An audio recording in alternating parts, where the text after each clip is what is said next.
Hello students, my self Kundan Sahu, lecture in mechanical department. मैं आपको power plant subject का unit 8 पढ़ा रहा हूँ, गैस टरबाइन पावर प्लांट। जिसपे मैंने gas turbine power plant, Brayton cycle के टीएस डायग्राम, पीवी डायग्राम और नॉर्मल ब्लॉक डायग्राम बता दिया है। उसके एक न्यूमेरिकल्स भी बता दिए हैं। अब हम इसके मॉडिफिकेशंस में भी आए थे, तो मॉडिफिकेशंस में मैंने रीजनरेशन के बारे में भी बता दिया था। और ये आज लास्ट वीडियो लेक्चर है इस यूनिट का। तो इस वीडियो लेक्चर में हम इंटरकूलिंग, रीहीटिंग और एफिशिएंसी को कैसे बढ़ा सकते हैं, क्या किस किस मेथड से, वो हम देखते हैं। ठीक है, तो सबसे पहले है गैस टरबाइन पावर प्लांट का इंटरकूलिंग का डायग्राम। ठीक है, तो आप इस डायग्राम को देखते चलिए। इसमें क्या होता है कि इंटरकूलिंग में आपका दो कंप्रेसर यूज होता है। ठीक है, सबसे पहला जाएगा आपका जो एयर है इस कंप्रेसर में जाएगा, कंप्रेस होगा। ठीक है, उसके बाद क्या होता था, कंबशन चेंबर में जाता था नॉर्मल आपके गैस टरबाइन पावर प्लांट पे। ठीक है, लेकिन इसमें क्या होता है कि कंप्रेसर में वर्क करने के बाद इंटरकूलिंग 1 दिख रहा है, इंटरकूलिंग 1 में चला गया। ठीक है, तो इंटरकूलिंग 1 में गया तो मैं आपको साथ साथ टीएच डायग्राम भी बताते चल रहा हूँ। तो 1 से 2 आपका कंप्रेसर गया। ठीक, 1 से 2 आपका कंप्रेसर गया और उसके बाद इंटरकूलिंग हुआ, तो 2 से 3 आपका इंटरकूलिंग हुआ। तो 1 to 2 आपका कंप्रेसर वर्क डन 1 मिल गया और 2 से 3 इंटरकूलिंग हो रहा है, मतलब हीट रिजेक्शन हो रहा है, तो हीट रिजेक्शन हो गया है। ठीक है, तो यहाँ पे आपका 2 से 3 आपका इंटरकूलिंग 1 में हीट रिजेक्शन हो गया। ठीक, उसके बाद 3 से 4 में फिर से आपका कंप्रेसर 2 फीट है, तो यहाँ पे 3 से 4 में फिर से कंप्रेसर 2 फीट है, तो वर्क डन ऑफ कंप्रेसर 2, यहाँ पे WC2 मिल गया आपको। ठीक है, उसके बाद आपका कंबशन चेंबर में जाएगा, constant pressure heat addition in at combustion chamber. तो 4 to 5 में होगा constant pressure heat addition, combustion chamber में होगा 4 to 5 constant pressure heat addition combustion chamber पे होगा। ठीक है, तो 4 to 5 समझ आ गया, हीट एडिशन हो गया। ठीक है, और 5 to 6 क्या है, 5 to 6 टरबाइन है, 5 to 6 यहाँ पे भी टरबाइन है और 6 to 1 इंटरकूलर है। अगर ये क्लोज साइकिल है, अगर ये ओपन है तो यहाँ पे दोनों ओपन रहते हैं। ठीक है, ये वाला नहीं रहता पोर्शन, लेकिन अगर आप ये क्लोज साइकिल है तो फिर से ये इंटरकूलर की सहायता से हम एक हीट रिजेक्शन होगा और उसका टेम्परेचर कम हो जाएगा, फिर से हम पॉइंट 1 पे आ जाएंगे। तो 6 से फिर से आपका इंटरकूलर 2 लग गया है, जिससे हम हीट रिजेक्शन हुआ। ठीक है, तो आपको टीएस डायग्राम समझ आ गया होगा। कंपोनेंट में कंप्रेसर 1, उसके बाद इंटरकूलर में गया, फिर कंप्रेसर 2 में गया, फिर कंबशन चेंबर में गया जहां हीट एडिशन हुआ, टरबाइन वर्क होगा।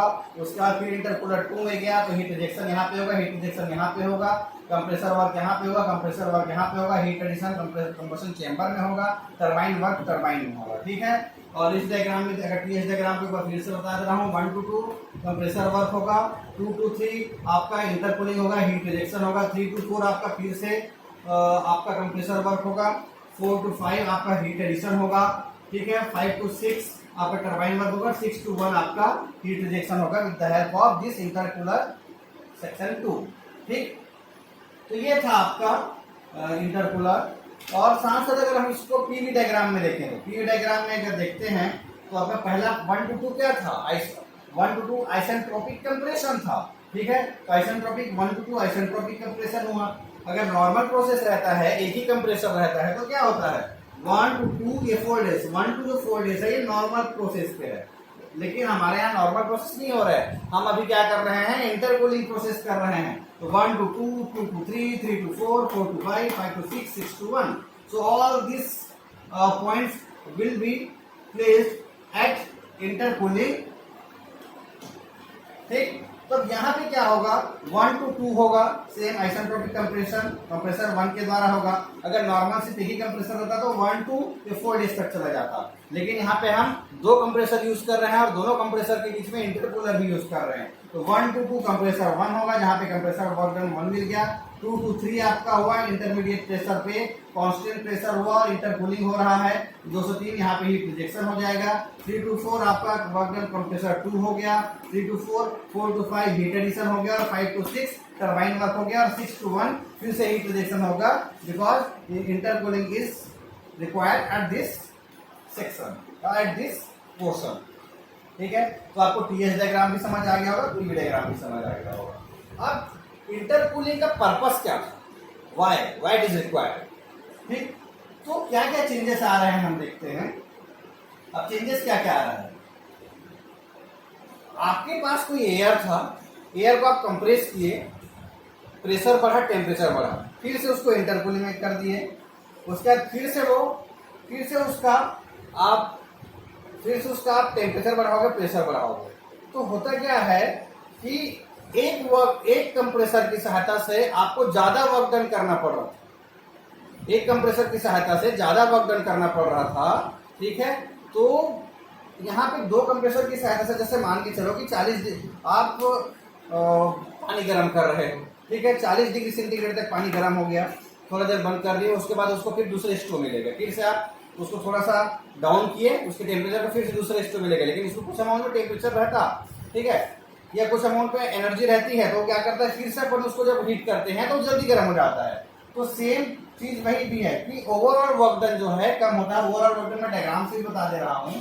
पहला जो और था 1 to 2, 2 से 4 होता है, 4 डेज होता है अगर नॉर्मल, लेकिन ये वाला जो सेक्शन है, दिस सेक्शन, ये वाले इतना आपका वर्क डन में कमी आ रही है, वर्क डन में कमी आ रही है, ठीक है, मतलब इतना जो है कंप्रेसर वर्क डन आपका कम हो रहा है, ठीक। अगर आपका होता तो पहले, अगर आप पीवी डायग्राम में देखोगे तो 1 to 2, 2 to 3, 3 to 4, ये तो आपका दो कंप्रेसर के रेस्पेक्ट में हो गया। अगर मैं एक कंप्रेसर के रेस्पेक्ट में बात करूं तो 1 to 4 डेज होता, तो इतना वर्क डन आपका कम हो रहा है, कंप्रेसर वर्क डन कम हो रहा है, ठीक है। और टरबाइन वर्क में नो चेंज हो रहा है। तो डब्ल्यू नेट क्या होगा, डब्ल्यू नेट होता है W turbine minus W compressor. तो निगेटिव वर्क जब कम हो रहा है तो ऑब्वियस सी बात है आपका पॉजिटिव वर्क आपका बढ़ेगा, तो work done, total work done आपका यहाँ पे बढ़ता है। तो मेन कॉन्सेप्ट क्या है कि वर्क डन आपका यहाँ इंटरकूलिंग में बढ़ रहा है। अगर आपको वर्क डन बढ़ाना है तो इसका आप यूज करोगे, वर्क डन आपका बढ़ता है, ठीक है। एक हो गया, ठीक। एफिशिएंसी इस पे नहीं बढ़ती है, ध्यान रखिएगा, एफिशिएंसी इस पे नहीं बढ़ती है। और हम क्या क्या बढ़ रहा है वो भी देख लेते हैं, ठीक है। ये तो डब्ल्यू नेट बढ़ गया है ना। अब हीट रिजेक्शन पहले कहाँ से कहाँ हो रहा था, हीट रिजेक्शन सिर्फ 6 से 1 होता, लेकिन अभी 6 से 1 भी हो रहा है और 2 से 3 भी हो रहा है। तो हीट रिजेक्शन यहाँ पे बढ़ जाएगा, हीट रिजेक्शन आपका बढ़ जा रहा है, ठीक है, हीट रिजेक्शन बढ़ जा रहा है। और हीट एडिशन क्या होगा, हीट एडिशन अगर पहले नॉर्मल केस में देखें तो 5 to 4 डेज होता, 5 to 4 डेज होता, लेकिन यहाँ पे कहाँ हो रहा है 5 to 4 हो रहा है। तो हीट एडिशन भी आपका बढ़ रहा है, ठीक है, हीट एडिशन बढ़ रहा है। तो आप with the help of this diagram you can easily find out which terms will increase, ठीक। अब पर्पस ये है कि अगर आपको ज्यादा वर्क डन करना है, नॉर्मल अगर प्लांट की बात करूं मैं, ठीक है, पावर प्लांट की बात करूं, तो अगर आपको वर्क डन बढ़ाना है तो एक अलग सेटअप बनाना पड़ जाता है या नया प्लांट बनाना पड़ जाता है। तो उसके लिए इनिशियल सेटअप, कॉस्ट, जगह वगैरह सब बढ़ जाते हैं, ठीक है। लेकिन अगर आपको उसको अवॉइड करना है तो आप इंटरकूलिंग का यूज कर सकते हो, जहां पे वर्क डन आपको बढ़ा हुआ प्राप्त होगा। एफिशिएंसी आपको नहीं बढ़ेगा, एफिशिएंसी यहाँ पे नहीं बढ़ेगा आपका, एफिशिएंसी नहीं बढ़ेगा आपका, ठीक है, एफिशिएंसी यहाँ पे नहीं बढ़ता है ना, ध्यान रखिएगा। एफिशिएंसी बढ़ाने के लिए हम काम नहीं कर रहे हैं, यहाँ एफिशिएंसी आपका नहीं बढ़ेगा। यहाँ पे हम डब्ल्यू नेट के बढ़ाने के लिए हम गैस टरबाइन पावर प्लांट का वर्क कर रहे हैं, ठीक है। तो ये आप एक बार इसको नोट डाउन कर लीजिए वीडियो को पॉज करके, ठीक। और अब हम रीहीटिंग में आते हैं, रीहीटिंग में क्या होता है वो भी देख लेते हैं, ठीक है।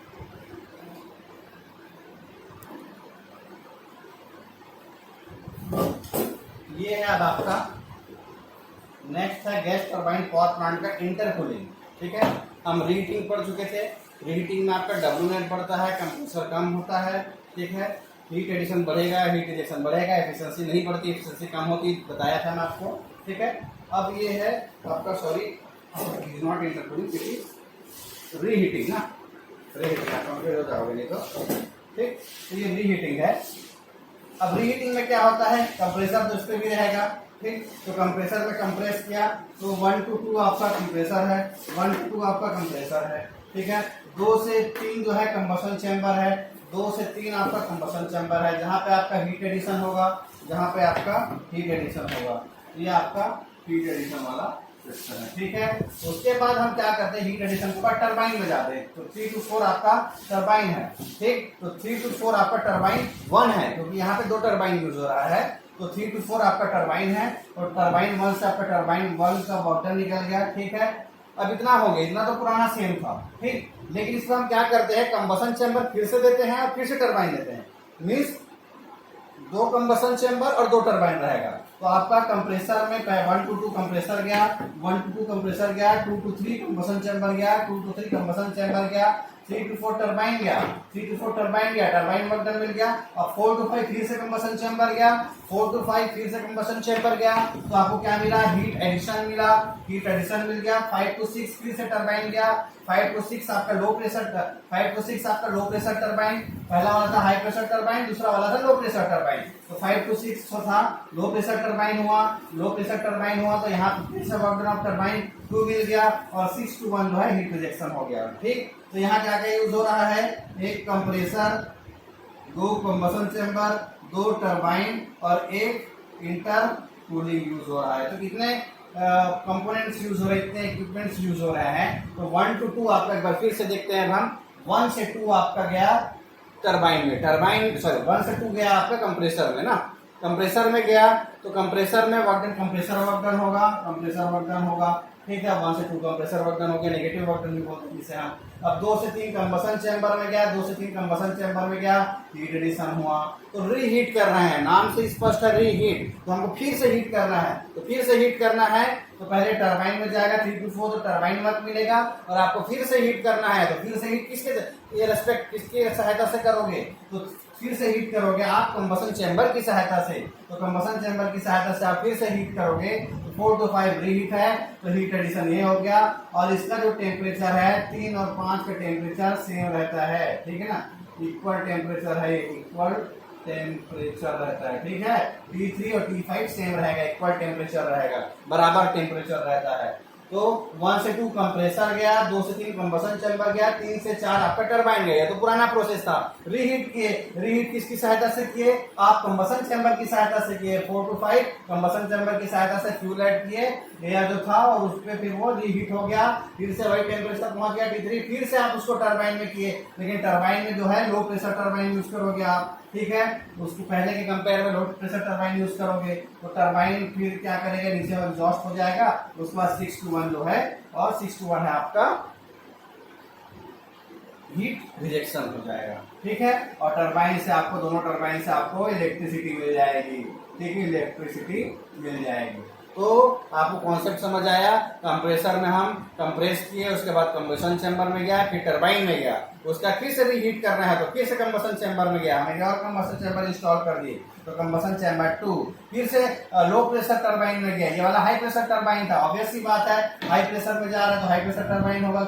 यहाँ गए, ये पहले P2 पे काम कर रहा था, P2 टेम्परेचर पे काम कर रहा था, जिसकी प्रेशर हाई थी। उसके बाद ये PA टेम्परेचर पे काम कर रहे हैं, इंटरमीडिएट टेम्परेचर प्रेशर बोल सकते हैं हम।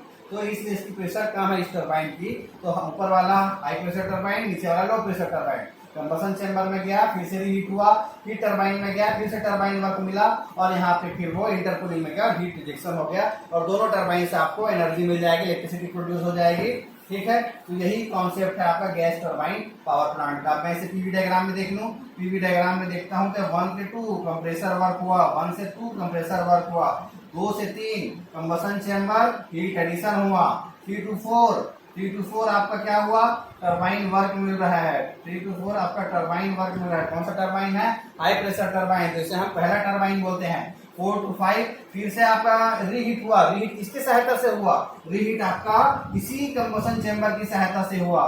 तो आपका फिर से हीट एडिशन होगा, 2 बार हीट एडिशन हो गया। और 5 to 6 क्या होगा, 5 to 6 फिर से आपका टरबाइन वर्क होगा, सेकेंड लो प्रेशर टरबाइन है तो टरबाइन वर्क हो गया, और 6 to 1 आपका हो गया हीट रिजेक्शन, ठीक है। तो रीहीट, अगर हम ये नॉर्मल डायग्राम रहता तो क्या होता, 1 2 3 4 days 1, ठीक है। तो ये वाला सेक्शन नहीं रहता, इधर भी देखें तो 1 2 3 4 days 1। तो ये वाला जो ब्लैक से शो किया हूं, ये वाला, ठीक है, ये वाला आपका एक्स्ट्रा वर्क है। Extra work means turbine work है, जो बढ़ रहा है, जो बढ़ रहा है, पॉजिटिव साइड जा रहा है मीन्स बढ़ रहा है। तो बढ़ क्या रहा है, बढ़ आपका टरबाइन वर्क रहा है, बढ़ क्या रहा है, डायग्राम से आप देख रहे होगे 1 2 3 4 5 6 1, आपको दिख रहा होगा 1 2 3 4 5 6 1, तो 4 5 6 4 डेज वाला जो सेक्शन है जिसमें हैचिंग किया हूं, ये वाला आपका टरबाइन वर्क बढ़ रहा है, वो शो कर रहा है इस ग्राफ में, इस पीवी डायग्राम में। तो टरबाइन वर्क आपका बढ़ गया। कंप्रेसर वर्क क्या होगा, no change in compressor work, 1 से 2 पहले भी था, 1 से 2 अब भी है, तो कंप्रेसर वर्क नो चेंज। तो W नेट क्या होता है, W turbine minus W compressor, तो टरबाइन वर्क में no change, sorry compressor work में नो चेंज, टरबाइन वर्क आपका बढ़ गया, तो W नेट आपका यहाँ पे बढ़ गया। ठीक है, हीट एडिशन क्या होगा, पहले हीट एडिशन सिर्फ, पहले हीट एडिशन कहाँ से हो रहा था, 2 से 3 के बीच होता था, अब 2 से 3 के बीच भी हो रहा है, 4 से 5 के बीच भी हो रहा है, तो हीट एडिशन आपका बढ़ जाएगा। हीट रिजेक्शन क्या होगा, हीट रिजेक्शन अगर पहले के कॉन्सेप्ट में देखें तो पहला हमारा साइकिल कैसे रहता, 1 2 3 4 डेज 1 रहता, लेकिन अभी क्या हो रहा है 1 2 3 4 5 6 1, तो इतना सेक्शन जो है, इतना सेक्शन जो है 6 to 4 डेज, ये 6 to 4 डेज बढ़ गया है, तो ज्यादा हीट रिजेक्शन होगा, इतने सेक्शन में ज्यादा हीट रिजेक्शन होगा, तो हीट रिजेक्शन आपका बढ़ जाएगा और एफिशिएंसी इसमें कम हो जाएगी। ठीक है, एफिशिएंसी इस पे कम हो जाएगी। ये जो है इंटरकूलिंग और रीहीटिंग एफिशिएंसी नहीं बढ़ाता है, ध्यान रखिएगा। बहुत सारे कॉम्पिटिटिव एग्जाम्स में आते हैं कि एफिशिएंसी बढ़ रहा है कि कम हो रहा है बताइए, तो आप अच्छे से याद कर लीजिए, डायग्राम को देख के समझ लीजिए कि एफिशिएंसी यहाँ पे नहीं एफिशिएंसी यहाँ पे नहीं बढ़ती है, एफिशिएंसी यहाँ हमेशा घटती है। टरबाइन वर्क बढ़ता है मतलब नेट वर्क डन बढ़ता है, हीट एडिशन बढ़ेगा, हीट रिजेक्शन बढ़ेगा और रीजनरेशन का स्कोप बढ़ जाता है। अब रीजनरेशन का स्कोप इसमें बढ़ जाता है, रीजनरेशन आप आसानी से इस पे कर सकते हो, तो कंबाइन भी कर सकते हो, intercooling with regeneration, reheating with regeneration. ठीक है, कभी कभी क्या होता है कि आप इंटरकूलिंग रीहीटिंग को कंबाइन भी कर सकते हो। तो ये था आपका कॉन्सेप्ट, मैं जिसको आपको पूरा डायग्राम से समझा दिया कि क्या बढ़ता है क्या कम होता है। ठीक है, तो नोट डाउन कर लीजिए आप इसको, और मैं इसको रिमूव कर रहा हूं। न्यूमेरिकल प्रॉब्लम मेरे ख्याल से आपको समझ आ गया होगा सभी को, ठीक, जिन्होंने मेरा वीडियो देखा हुआ है।